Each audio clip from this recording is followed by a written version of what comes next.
Hey guys, it's White Boy Vernon. Just giving a little video update here of my life over the past few weeks.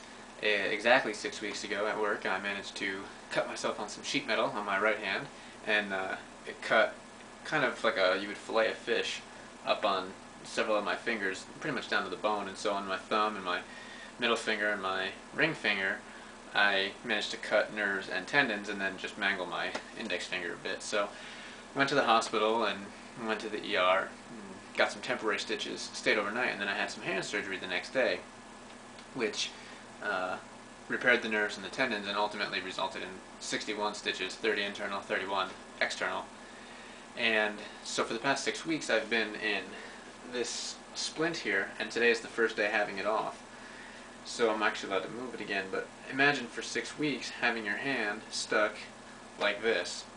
You can try it.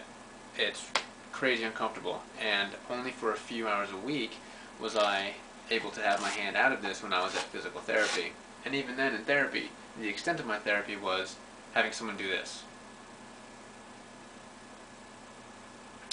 And actually for the past couple of weeks it was place and hold. Put it down and then I have to try to hold it.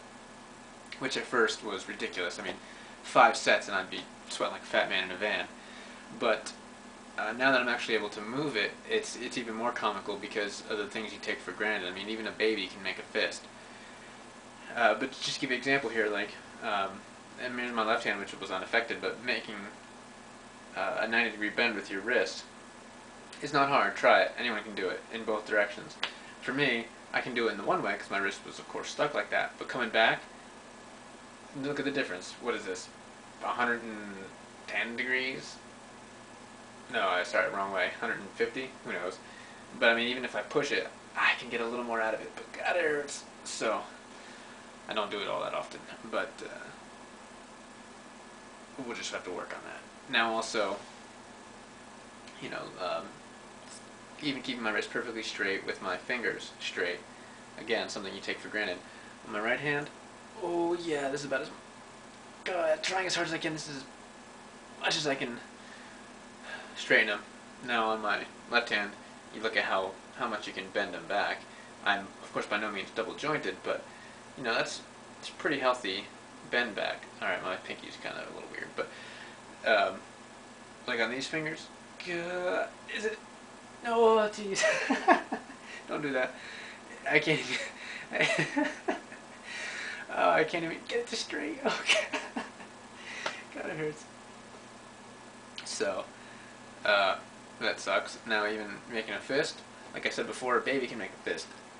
However long it takes me, very slowly, I can pull my fingers down to where they're actually touching my hand. But this is, of course, not a fist. I can't bend the tips of my fingers. This is me trying as hard as I can to bend my fingertips. And even if I manually bend them and try to hold them, they just come back into place. I can't even...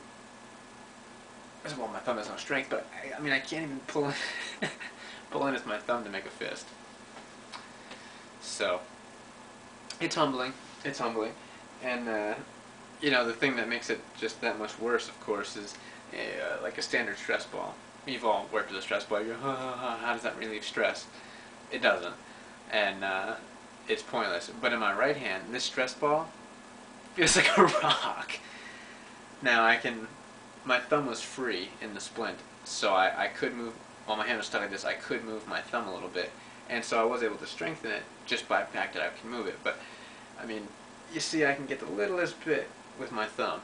Otherwise, it's a stone. It's terrible.